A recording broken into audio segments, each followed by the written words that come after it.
నమస్తే, welcome to special debate. Uniform civil code దాన్ని భారతదేశం అంతటా అమలు చేయడం ద్వారా అన్ని కోణాల నుంచి అందరికీ ఒకే రకమైనటువంటి చట్టాలు ఉండాలి అనేది ప్రధానమైనటువంటి లక్ష్యంగా భారత ప్రభుత్వం ఈ యూసీసీని అమలు చేయడానికి ప్రయత్నం చేస్తుంది. సో మ్యారేజ్ యాక్ట్ కానీ, అట్లాగే హెరిడిటరీ కానీ, లేకపోతే మిగిలినటువంటి లాస్, అడాప్షన్ కానీ, డైవోర్స్ కానీ, ఇటువంటివన్నీ కూడా అంటే కొన్ని రిలీజియన్స్లో డిఫరెంట్ సిస్టమ్స్ ఉన్నాయి. వాటన్నిటి ద్వారా చాలా అన్యాయం జరుగుతుందనేటటువంటి వ్యవస్థ ఉంది. కాబట్టి దాన్ని ఎట్లాగైనా ఆపాలి, అందరికీ ఒకే చట్టం ఉండాలి, ఒకే లా ఉండాలి భారతదేశ ప్రజలందరికీ అనేటటువంటి ఉద్దేశంతో దీన్ని ప్రవేశపెట్టారు. ఇది వచ్చిన తర్వాత దీని నుంచి 2 రాష్ట్రాలు మాత్రమే ఇప్పటివరకు, ఉత్తరాఖండ్ అండ్ మహారాష్ట్ర, ఈ 2 మాత్రమే తమ యొక్క రాష్ట్రాల్లో వాటిని అమలు చేయడానికి సిద్ధపడ్డాయి. ఆ మేరకు తమ కన్సెంట్ని తెలియచేశాయి. అయితే మిగిలినటువంటి రాష్ట్రాల్లో కొంత వ్యతిరేకత ఉంది, కొన్ని చోట్ల పర్వాలేదు అమలు చేయొచ్చు అనేటువంటి ఉద్దేశం కూడా ఉంది. ఎందుకు యూనిఫామ్ సివిల్ కోడ్ అనేది అన్ని రాష్ట్రాల్లో, కనీసం ఇష్టపడినటువంటి రాష్ట్రాలు, అమలు చేయడానికి సిద్ధంగా ఉన్న రాష్ట్రాలు ఎందుకు వాటిని స్వీకరించట్లేదు? దానికి వేరు కారణాలు ఏమైనా ఉన్నాయా, లేదా ఎప్పటికప్పుడు ఏ కారణం చేత ఇది వాయిదా పడుతోంది? అసలు దీని లక్ష్యం ఏంటి? ఇందాక మనం సింపుల్గా చెప్పుకున్నాం, దాన్ని మరింతగా వివరంగా చెప్పేటటువంటి ప్రయత్నం చేద్దాం. అయితే మనతో పాటు అంతర్జాతీయ వ్యవహారాల నిపుణులు, దేశీయ వ్యవహారాల నిపుణులు అయినటువంటి మామిడి గిరిధర్ గారు ప్రస్తుతం మనతో ఉన్నారు. వారితో మాట్లాడి దీనికి సంబంధించినటువంటి అంశాలు తెలుసుకునే ప్రయత్నం చేద్దాం. గిరిధర్ గారు నమస్కారం సార్. నమస్తే శివప్రసాద్, మీకు మీ ప్రేక్షకులందరికీ నా నమస్కారాలండి. Thank you so much sir. ఈ ఉమ్మడి సివిల్ కోడ్ అనేది దీని పరిస్థితి ఏంటి? ఎందుకు 2 రాష్ట్రాలు మాత్రమే ఇప్పటి వరకు ఆమోదించాయి? ఆయా రాష్ట్రాల్లో ఆ కోడ్ అమలవుతోందా? అంటే దాని సిస్టమ్ ఏమిటి? యాక్చువల్గా దానికి రాష్ట్రపతి యొక్క కన్సెంట్ లేకపోతే చట్టబద్ధంగా ఇవన్నీ కావాల్సి ఉన్నాయా? రాష్ట్రాలు తామంతా తామే యూసీసీని అమలు చేసేటటువంటి అవకాశం ఉందా? తప్పకుండా ఈ వివాహ వ్యవస్థకు సంబంధించినటువంటి అంశాల్లో రాష్ట్రాలు కూడా చట్టాలు చేసుకునేటువంటి ఒక వెసులుబాటు మన రాజ్యాంగంలో ఉంది. ఇది కంకరెంట్ కాబట్టి రాష్ట్రాలు కూడా నిర్ణయం. మనకు ఎన్టీ రామారావు గారు మనకు తెలుసు, స్త్రీలకు సమాన హక్కులు కలిగించారు. ఆయన తండ్రితో కూతురు కూడా సమాన హక్కు ఉంటుంది అని చెప్పి ఆయన అప్పుడే దాన్ని నిర్ణయం చేసినటువంటి పరిస్థితి మనకు తెలుసు. మహారాష్ట్రలో live in relationship, especially Mumbai లాంటి పట్టణాల్లో వివాహం చేసుకోకుండా వాళ్ళిద్దరు కలిసి జీవించేటువంటి పరిస్థితులు చాలా ఎక్కువగా ఉండేవి అక్కడ. కాబట్టి హక్కులు కలిగించే దిశగా అక్కడ కూడా వాళ్ళు చట్టాలు చేశారు గతంలో. కాబట్టి ఈ అంశానికి సంబంధించి స్త్రీ పురుషుల యొక్క సంబంధము, వాళ్ళ కట్టుబాట్లు, వాళ్ళ పిల్లలు, వాళ్ళ డివోర్స్లు, వాళ్ళకి సంబంధించిన ఆస్తి వ్యవహారాలు, వీటన్నిటికి సంబంధించినవి ప్రతి రాష్ట్రం కూడా వాళ్ళు కొన్ని చట్టాలు చేసేటువంటి అధికారాలు వాళ్ళకు ఉన్నాయి. మౌలికంగా మ్యారేజ్ యాక్ట్, తర్వాత ముస్లిం పర్సనల్ లా, అలాగే క్రిస్టియన్ పర్సనల్ లా, తర్వాత జొరాస్ట్రియన్ పర్సనల్ లా లాంటివి మన దగ్గర ఉన్నా కానీ కూడా మన ముఖ్యంగా ఏంటంటే కనుక ఈ యొక్క ఇంటర్ప్రిటేషన్స్ లో ఒక్కొక్క హైకోర్టు ఒక్కొక్కలాగా దాన్ని చేయడము, దానివల్ల మనకు చాలా ప్రాబ్లమ్స్ రావడం అనేది చూసాం. ఒక రాష్ట్రంలో ఒకలాగా దాన్ని ఇంటర్ప్రిట్ అవుతోంది, ఇంకో రాష్ట్రంలో దానికి కంప్లీట్ గా భిన్నంగా దాని ఇంటర్ప్రిటేషన్ అవడం, ఇవన్నీ చూసాం. అందుకని మనకు సుప్రీం కోర్టు వచ్చేసి సెంట్రల్ గవర్నమెంట్ లోనే మనకు ఒక కేంద్ర అంటే ఒక నేషనల్ లెవెల్లో యూనిఫామ్ సివిల్ కోడ్ తీసుకురామని చెప్పి వాళ్ళు ప్రభుత్వానికి ఒక విజ్ఞప్తి చేశారు, ఒక సూచన చేశారు వాళ్ళు. అలాగే మనం చూస్తే కనుక మన రాజ్యాంగంలోనే డైరెక్టివ్ ప్రిన్సిపల్స్ లో యూనిఫామ్ సివిల్ కోడ్ కూడా ఉన్నది. కానీ దానికి చాలా కారణాల వల్ల, అండ్ ముఖ్యంగా మనం చూస్తే కనుక ఓటు బ్యాంక్ రాజకీయాలు, కొన్ని వర్గాలు దానివల్ల బాధపడతాయన్న ఉద్దేశంతో గత ప్రభుత్వాలు ఎప్పుడూ చేయలేదు. మేనిఫెస్టోలో బీజేపీ పార్టీ స్థాపించిన రోజు నుంచి కూడా ఈ రోజు దాకా యూనిఫామ్ సివిల్ కోడ్ వాళ్ళ అజెండాలో ఉన్నది. అంటే కనుక దానికి ఆర్టికల్ 370 కావచ్చు, రామ్ జన్మభూమి కావచ్చు, ఈ 3 కూడా ముందు నుంచి ఉన్నాయి. దాంట్లో 2 ఇచ్చారు. 3వది uniform civil code. Uniform civil కూడా వీళ్ళు ఆల్రెడీ ఈ ప్రభుత్వం, మోదీ ప్రభుత్వం వచ్చిన తర్వాత దానికి సంబంధించి సలహాలు, సూచనలు, అభిప్రాయాలు సేకరించేటువంటి దృష్ట్యా వాళ్ళు దాన్ని పోర్టల్లో పెట్టడం జరిగింది. దానికి చాలా విస్తృతంగా దీని మీద చర్చ జరిగేటువంటి ప్రయత్నం వాళ్ళు చేశారు తప్పకుండా. ఇది ఒక దాని మళ్ళీ ఒక కమిటీ దాని గురించి చర్చిస్తోంది. దీని యొక్క లాభ నష్టాలు, దీనివల్ల ఏమైనా ఇబ్బందులు ఉంటాయా, ఇవన్నీ కూడా వాళ్ళు చర్చిస్తున్నారు. అయిన తర్వాత మరి కేంద్ర స్థాయిలో ఏమైనా తీసుకొస్తారా అన్నది ఇప్పటి వరకు మనకి ఇంకా దానికి క్లారిటీ లేదు. కానీ దాని గురించి చర్చ, దాని గురించి ఆలోచన జరుగుతోంది కేంద్ర స్థాయిలో. ఇది రాష్ట్ర స్థాయిలో ఇవి ఇంప్లిమెంట్ చేసేటువంటి ఒక ప్రక్రియ మొదలైంది. చెప్పిన 2 రాష్ట్రాలు మహారాష్ట్ర, ఉత్తరాఖండ్ కాకుండా చాలా గోవా ఉంది. ఆల్రెడీ గోవాలో మనకు యూనిఫామ్ సివిల్ కోడ్ ఉంది. అది బీజేపీ ప్రభుత్వం రాకముందు నుంచి కూడా ఉంది. అది గోవాలో బీజేపీ ముందు నుంచి కూడా అక్కడ ఉన్నది. బీజేపీ ప్రభుత్వంలో ఇప్పుడు ఉత్తరాఖండ్ మొట్టమొదటి రాష్ట్రం దీని యూనిఫామ్ సివిల్ కోడ్ ఇంప్లిమెంట్ చేసి దానికి ప్రెసిడెంట్ వచ్చేసింది. ప్రెసిడెన్షియల్ అప్రూవల్ ఉన్నది కాబట్టి వాళ్ళు తప్పకుండా వాళ్ళు దాన్ని ఇంప్లిమెంట్ చేస్తున్నారు. అంతే కనుక ఈ యొక్క మహారాష్ట్రలో కూడా దాన్ని ఇంప్లిమెంట్ చేసేటువంటి ప్రయత్నం జరుగుతుంది. క్రమేపీ ఇతరత్ర బీజేపీ రాష్ట్రాల్లో కూడా దీన్ని ప్రవేశపెట్టేటువంటి ప్రయత్నం చేస్తున్నారు. రాష్ట్రాల్లో దానికి యొక్క ఏమంటారంటే దాన్ని కాంటోర్స్ అంటాము, దాని యొక్క సంబంధించినటువంటి ఫైన్ పాయింట్స్ ఏమంటాయో చాలా డిఫరెంట్ గా ఉంటాయి. కొండ ఉన్నటువంటి పరిస్థితులు, ట్రైబల్ ఏరియాస్ లో ఉన్న పరిస్థితులు మిగతా ప్రాంతాల్లో పోవచ్చు. కాబట్టి అటువంటి అంశాలన్నీ వాడు పరిగణలో తీసుకొని వాడు నిర్ణయం తీసుకోవాలి. ఈశాన్య రాష్ట్రాల్లో వివాహాలు చాలా డిఫరెంట్ గా ఉంటాయి. అక్కడ ప్రాంతంలో ఎన్నో యుద్ధాలు వాడు చెవి చూశారు. యుద్ధాలు దెబ్బతిన్నందువల్ల వాళ్ళు మహిళల్ని కాపాడడానికి కొన్ని పద్ధతులు పెట్టుకున్నారు. అది యూనిఫామ్ మనం కనుక దాన్ని నిషేధిస్తే కనుక వాళ్ళు అక్కడి నుంచి వ్యతిరేకత వచ్చేటువంటి ప్రమాదం ఉంది. ఫర్ ఇన్స్టెన్స్ భర్త చనిపోతే కనుక మరిదిని పెళ్లి చేసుకునేటువంటి ఒక పరిస్థితి అక్కడ ఉంది పంజాబ్. మహిళ కనుక విధవరాలుగా ఉంటే కనుక వాళ్ళు ఆక్రాంతలు వచ్చి ఎత్తుకుపోయేవారు. కాబట్టి అక్కడ ఒక పరంపర తయారు. అది శాస్త్రంలో ఉందా అంటే శాస్త్రంలో లేదు, కానీ అది పరంపర తయారు చేశారు. అలాగే మనకు తెలుగు రాష్ట్రాల్లో మనకు తెలుసు, బావాను మరదలు పెళ్లి చేసుకుంటారు, మేనమామను పెళ్లి చేసుకుంటారు. ఇవన్నీ కూడా మిగతా రాష్ట్రాల్లో, ఎస్పెషల్లీ ఉత్తర రాష్ట్రాల్లో చెల్లెల కింద భావిస్తారు. కానీ మామ కూతురుని కూడా చెల్లెల కింద భావిస్తారు వాళ్ళు. అందుకని అక్కడ లేదు, అది ఆ ప్రత లేదు. కాబట్టి ఇటువంటి విషయాలు వీటన్నిటినీ చర్చించి ఒక్కొక్క రాష్ట్రంలో ఒక్కొక్క భిన్నమైనటువంటి పరిస్థితులు ఉన్నాయి. కాబట్టి ఏ అంశాలు తీసుకోకూడదు ఇవన్నీ కూడాను రాష్ట్ర ప్రభుత్వాల వాళ్ళ పరిధిలో పెట్టి చేస్తేనే బాగుంటుంది అని ఒక ఎఫర్ట్ జరుగుతోంది. ఇప్పుడు ఉత్తరాఖండ్ సక్సెస్ అయింది. అఫ్ కోర్స్ అది వచ్చి సంవత్సరాలు అయింది కాబట్టి ఇంకా అది బహుశా ఒక 4-5 సంవత్సరాల తర్వాత అది నిజంగా లాభపడ్డామా నష్టపోయామా అనేది తెలుస్తుంది. అలాగే ఇప్పుడే ఎక్స్ప్లోర్ చేస్తున్నారు. ఇవన్నీ చూడాలి. అలాగే మరి ముస్లిం సమాజం దీన్ని తీసుకుంటుంది, ఇవన్నీ కూడా మనం గమనించాలి. ఉత్తరాఖండ్ ముస్లిం సమాజం యూనిఫామ్ సివిల్ కోడ్ పరిధిలో వస్తారు కాబట్టి వాళ్ళకి అక్కడ ఇబ్బందులు ఉన్నాయా, అక్కడ నిజంగా ఏమైనా వాళ్ళ ఆక్షేపణలు, వ్యాలిడ్ అబ్జెక్షన్స్ ఏమైనా ఉన్నాయా కొన్ని రోజులు తెలుస్తాయి. ఎందుకంటే మనకు ఇంప్లిమెంట్ చేసిన మరుసటి రోజే కేసులు ఫైల్ ఏమి అయిపోవు కదా. అది దాని పరిణామాల వల్ల కుటుంబాల్లో ఎటువంటి పరిస్థితులు వస్తాయి దాని ఆధారంగా నిర్ణయాలు వస్తాయి. ముఖ్యంగా ఉన్నటువంటి ఏదైతే మనకు తెలిసినటువంటి కొన్ని మౌలికమైనటువంటి ముస్లిం సమాజంలో వాళ్ళకి లేనటువంటి హక్కులు ఏవైతే ఉన్నాయో, మనకు అడాప్షన్ యాక్సెప్ట్ చేయదు. ముస్లిం పర్సనల్ లా అడాప్షన్ ఒప్పుకోదు. రెండవది మనకు భార్యాభర్త విడిపోతే తలాక్ తీసుకుంటే కనుక పిల్లల మీద అధికారం ఉంటుంది. పిల్లలు కన్న వరకే పెంచే అధికారం ఉంటుంది, కానీ ఆ పిల్లల మీద అధికారం తండ్రికే ఉంటుంది. కాబట్టి మరి యూనిఫామ్ సివిల్ కోడ్ వచ్చినప్పుడు దానివల్ల మహిళలకు చాలా లాభం ఉంటుంది. కాబట్టి అక్కడ ఏమైనా ఆక్షేపణ వాళ్ళకు ఉలేమా వాళ్ళు వీళ్ళు అబ్జెక్ట్ చేసి మా మతానికి వ్యతిరేకంగా జరుగుతోంది అని చెప్పి వాళ్ళు ఏమైనా దాన్ని లేవనెత్తుతారా, లేకపోతే ఇది స్త్రీలని హరిస్తున్నటువంటి పరిస్థితి కాబట్టి మరి స్త్రీలు అక్కడ ఉద్యమించి దాన్ని వ్యతిరేకిస్తారా, ఇవన్నీ చూడాలి. స్పెసిఫిక్ కేసెస్ కోర్టులో చెప్పలేం. అలాగే మనకు ఒక మహిళ 2-3 భర్తలను పెళ్లి చేసుకునేటువంటి సాంప్రదాయాలు కూడా ఉన్నాయి కొన్ని దగ్గర. మనకి ద్రౌపదిలా అక్కడ ఉన్నటువంటి పరిస్థితి ఏంటంటే మహిళలు చాలా తక్కువ పుట్టేవాళ్ళు అక్కడ, ఎక్కువ వాళ్ళ సంఖ్య ఉండేది. ప్లస్ అక్కడ ప్రాంతంలో భూమి చాలా తక్కువ ఉంటుంది. ఆ భూమిని వాళ్ళు కాబట్టి భూమిని కాపాడడం కోసం ఇటువంటి కొన్ని పరిస్థితులలో వాళ్ళు అటువంటి సాంప్రదాయాలు తీసుకొచ్చారు. మరి అక్కడ పరిస్థితి ఏమో ఇవన్నీ కూడా మనం చూడాల్సిన విషయాలు.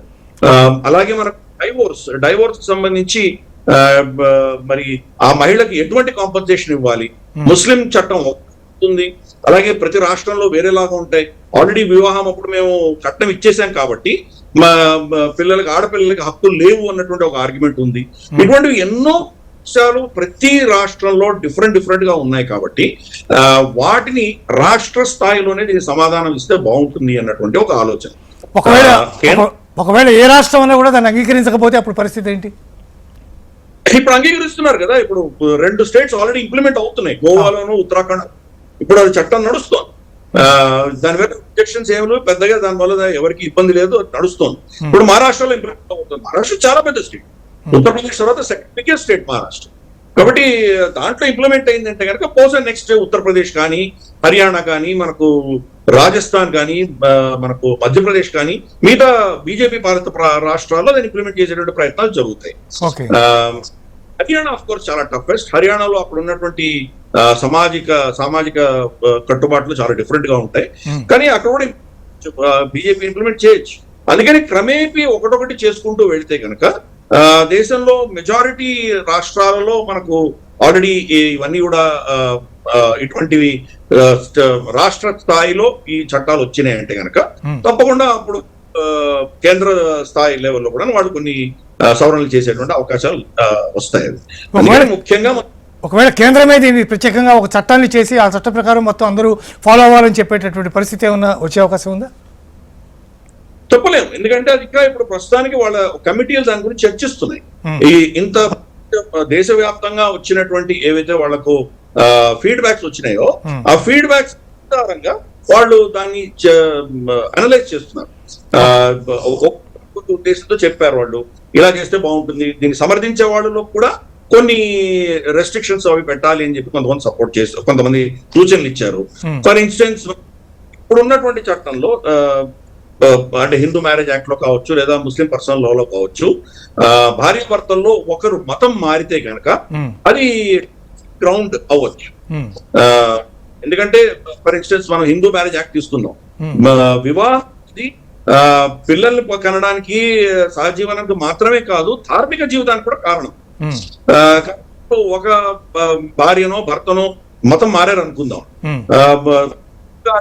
భార్య నేను కూర్చోను, నేను మతం మారిపోయాను, నేను క్రిస్టియన్ అయిపోయాను అంటే గనక ఆ వివాహం ఇంకా పనికి. అందుకని ఇప్పుడు హిందూకి అధికారం ఉంది డివోర్స్ చేయడానికి. అలాగే మహిళకు నేను పునీతురాల్ని, నేను పతివ్రతను, నేను పతి పూజ చేయాలి, నాకు ఇవన్నీ ఉన్నాయి కాబట్టి నేను ఏదో నోములు నోచుకుంటాను ఇవన్నీ ఆవిడ చెప్పిందంటే, భర్త నేను మతం మారిపోయాను, నేను ఇవన్నీ నేను నమ్మను అంటే కనుక ఆవిడ డివోర్స్ ఫైల్ చేసే అధికారాలు ఉన్నాయి.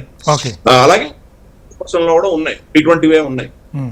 ఇవి బహుశా యూనిఫామ్ సివిల్ కోడ్ వచ్చినా కానీ కూడా ఈ ప్రొటెక్షన్స్ కావాలని వాళ్ళు అడిగేటువంటి అవకాశాలు లేకపోలేదు. కాబట్టి ఇది చాలా కాంప్లెక్స్ సబ్జెక్ట్. ఇది కేంద్ర స్థాయి తీసుకురావడానికి కొన్ని వేల సంఖ్యలో సూచనలు వచ్చినాయి కాబట్టి ఆ సూచనలు కూడాను వాళ్ళు స్టడీ చేస్తున్నారు. దాని యొక్క ఇంపాక్ట్స్ ఎలా ఉంటాయి, దాని రిపర్కషన్స్ ఏముంటాయి, దానివల్ల ఎటువంటి పరిస్థితులు మనకు సమాజంలో వస్తాయి, దీనివల్ల ప్రమాదం ఉందా లేదా, దీనికి ఉన్నటువంటి సమస్యలకు పరిష్కారం ఇస్తుందా లేదా, తీసుకొచ్చే చట్టంలో కొన్ని నేను చెప్పినట్టు కొన్ని సూచనలు చేసి దీని యొక్క ఇంపాక్ట్ ని కొంచెం తగ్గించే దిశగా, సమాధానాలు ఇచ్చే దిశగా, దానికి కొంత సొల్యూషన్స్ ఇచ్చే దిశగా ఏమైనా వర్కౌట్ చేయగలమా, ఇవన్నీ ప్రక్రియ నడుస్తోంది కేంద్ర స్థాయిలో. అందుకనే అది బహుశా యూనిఫామ్ సివిల్ కోడ్ పార్లమెంట్ స్థాయికి వచ్చి దాన్ని చట్టం చేసేటువంటి పరిస్థితి ఇంకా బహుశా ఇంకా సిద్ధంగా లేదు. అది కమిటీ నుంచి ఇంకా మన వర్డ్ ఇంకేమీ రాలేదు. చర్చలు జరుగుతాయి కానీ పని జరుగుతుంది, అది నేను చెప్పదలుచుకున్నాను. పని జరుగుతోంది. గతంలో అయితే దీని గురించి ఎవరు మాట్లాడలేదు, పని జరగలేదు. ఇప్పుడు భారత ప్రభుత్వం ఫార్మల్ గా సజెషన్స్ అడిగింది, సజెషన్స్ వచ్చినాయి కాబట్టి భారత ప్రభుత్వం స్థాయిలో దీని గురించి ఒక కార్యక్రమం చర్చలో అక్కడ దాని గురించి ఒక పని జరుగుతుంది. ఫైనల్ గా అది ఏస్తుంది మనకు తెలియదు. అది కేంద్ర స్థాయి. రాష్ట్ర స్థాయిలో ఆల్రెడీ వీళ్ళు బీజేపీ పాలిత రాష్ట్రాల్లో 2 రాష్ట్రాల్లో ఆల్రెడీ ప్రవేశపెట్టారు. మిగతా రాష్ట్రాలు కూడా త్వరలో అవి వస్తాయని నేను అనుకుంటున్నాను. ఇప్పుడు మహారాష్ట్ర ఆల్రెడీ అమలు చేస్తోంది ఈసీసీ అని మీరు చెప్తూ ఉన్నారు. దానికి చట్టబద్ధత ఎట్లా, రాష్ట్రమే చట్టబద్ధత కల్పిస్తుందా లేకపోతే రాష్ట్రపతి దగ్గర ఆమోదముద్ర తీసుకోవడం కానీ ఇట్లాంటి అంశాలన్నీ ఏమైనా దాంట్లో ఉంటాయా? అప్పుడు ఏ రాష్ట్రం చట్టం చేసినా రాష్ట్రపతి ఆమోదం కావాలి. కొన్ని ఉంటే సరిపోతుంది, ఎందుకంటే అది మనకు డిఫరెంట్ మాకు లిస్టులు ఉన్నాయి కదా. కేంద్ర స్టేట్ లిస్ట్ ఒకటి ఉంది, ఉమ్మడి లిస్ట్ ఒకటి ఉంటుంది. మనకు సెంట్రల్ లిస్ట్ తర్వాత మనకు కంబైన్డ్ లిస్ట్ ఒకటి ఉంటుంది. కాబట్టి కంకరెంట్ లిస్ట్ అంటారు. వీటిల్లో దేంట్లో ఉన్నది దాని ఆధారంగా వాళ్ళు ఎవరు దాన్ని ఆమోదం ఇవ్వచ్చు, మనం చేసుకోవచ్చు. ఫర్ ఇన్స్టెన్స్ కేంద్ర పరిధిలో ఉన్నటువంటి వాటిని ఇక్కడ గవర్నర్ దాన్ని ఆమోదించకపోవచ్చు. అది బహుశా ప్రెసిడెంట్ అసెంట్ కావాల్సి వస్తుంది కొన్నిటికి సరిపోతుంది. రాష్ట్ర ప్రభుత్వాల అధికారంలో వాళ్ళ అధీనంలో ఉన్నటువంటివి వాళ్ళు చట్టాలు చేసుకోవచ్చు. అఫ్కోర్స్ ఇవన్నీ కూడా మళ్ళీ రేపు కోర్టులో ఛాలెంజ్ అవుతాయి. ప్రభుత్వాలు ఏ చట్టం కూడా మళ్ళీ కోర్టులో ఛాలెంజ్ అవుతాయి. కాబట్టి వాళ్ళకి అధికారం ఉంది లేదా, ఇటువంటి చట్టం న్యాయబద్ధమా కాదా, అది ఎవరి హక్కుల్ని హరించే దిశగా ఉందా, ఇవన్నీ కూడాను లీగల్ స్క్రూటినీ కూడా ఉంటుంది దానికి. కాబట్టి ఒక్కొక్క రాష్ట్రము ఏ పరిధిలో ఏ చట్టం ఏ సెక్షన్ కింద వాళ్ళు ఈ యొక్క అమెండ్మెంట్స్ తీసుకొచ్చారో దాని ఆధారంగా మరి ప్రెసిడెంట్ దగ్గరికి అసెంట్ వెళ్ళాలా, గవర్నర్ ముద్ర సరిపోతుందా, అవి దాని వల్ల నిర్ణయించబడతాయి. కానీ అది పెద్ద టెక్నికల్ ఇష్యూ కానీ పెద్ద దాని గురించి మనం వరి అవ్వాల్సింది లేదు. రాష్ట్ర ప్రభుత్వాలకు ఉన్న అధికారంలో వాళ్ళు తీసుకురావచ్చు. ఉత్తరాఖండ్ లో ఆల్రెడీ లీగలైజ్ అయిపోయింది, అది నడుస్తోంది. గోవాలో చాలా కాలంగా అది ఆల్రెడీ లీగల్ గా నడుస్తోంది. మహారాష్ట్రలో కూడా రీసెంట్ గా చేశారు. కాబట్టి కేంద్ర స్థాయిలో కాకపోయినా రాష్ట్ర స్థాయిలో ఇటువంటి చట్టాలు తీసుకొచ్చినా కానీ కూడా దానికి సంతకాలు ఎవరు పెడతారనేది పెద్ద ఇష్యూ కాదు. ఆ చట్టం ఆల్రెడీ డిసైడ్, దాని ఆధారంగా ఏ లిస్ట్ లో ఉంది ఆ ఆధారంగా అది సంతకాలు అవుతాయి. కేంద్ర ప్రభుత్వం కూడా మానిటర్ చేస్తుంది. కాబట్టి ఫర్ ఇన్స్టెన్స్ మేము ఈ దేశానికి విడిపోతాం అని చెప్పి ఎవరైనా చట్టం చేశారు అనుకుందాం ఒక రాష్ట్రం, ఆ గవర్నమెంట్ పెట్టినంత మాత్రం దానికి వ్యాలిడిటీ ఉండదు కదా. ఇటువంటివి ఉంటాయి. ఫర్ ఇన్స్టెన్స్ కేరళ ప్రభుత్వం ఒక రెజల్యూషన్ తీసుకొచ్చారు, సిఏఏకి వ్యతిరేకంగా తీసుకొచ్చారు. అది వాళ్ళ పరిధిలో మనకు పౌరసత్వం అన్నది కేంద్ర ప్రభుత్వం అధికారమైంది, రాష్ట్ర ప్రభుత్వాలకు ఎవరికి అధికారం లేదు. కాబట్టి దానికి ఏం చట్టబద్ధత ఏం ఉండదు దానికి. ఇటువంటి ఏదో వాళ్ళు ఏవో చేసేటువంటి ప్రయత్నం వాళ్ళు చేయొచ్చు కానీ అంతకు మించి ఇంకేం లేదు. కాబట్టి ఇదంతా కూడాను అంటే ఈ చట్టబద్ధము న్యాయబద్ధమా కాదా అన్నది చట్టాలు ఉన్నాయి, కోర్టులు ఉన్నాయి, అవి నిర్ణయిస్తాయి. కాబట్టి ఇప్పుడు ఇంప్లిమెంట్ అయినవన్నీ కూడా న్యాయబద్ధంగానే చట్టబద్ధంగానే లీగల్ గానే జరిగినాయి, అది అర్థం చేసుకోవాలి. ఓకే, ఇప్పుడు మహారాష్ట్ర అమలు చేస్తుంది ఆల్రెడీ, వాళ్ళకి ఆల్రెడీ ఇప్పటికే రాష్ట్రపతి దగ్గర నుంచి దానికి సంబంధించినటువంటి అనుమతి అది వచ్చేసిందని భావించాలా? అది ప్రొసీజరలే. అందుకనే బహుశా రాష్ట్రపతి దగ్గర వెళ్ళవలసిన అవసరం కూడా లేకపోవచ్చు వాళ్ళకి, గవర్నర్ ఆమోదం సరిపోవచ్చు వాళ్ళకి.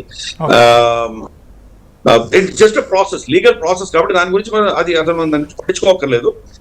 ఒకవేళ గవర్నర్ అధీనంలో లేదంటే రాష్ట్రపతి దగ్గర వెళ్తుంది, అక్కడ ఆమోదం వస్తుంది. ఎందుకంటే రెండు దగ్గర బీజేపీ ప్రభుత్వాలే కాబట్టి అక్కడ వాళ్ళ పర్మిషన్ లేని ఇక్కడ వాళ్ళు చేసి ఉంటారు.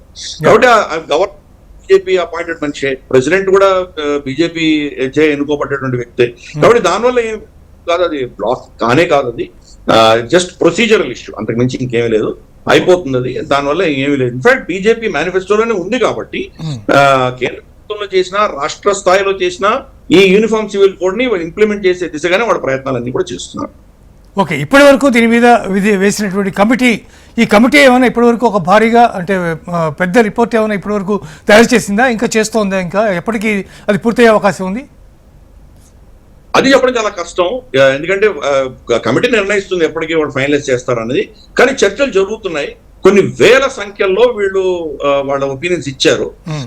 చాలా ఏంటంటే కనుక కొన్ని వర్గాలు ఏంటంటే కనుక దీన్ని ఒపీనియన్, వాళ్ళ ఆలోచన ఏంటి, వాళ్ళ అభిప్రాయం ఏంటి చెప్పడం పోయి అదేదో ఓటింగ్ మెషిన్ లాగా వాళ్ళు ఓట్లు చేయడం మొదలెట్టారు.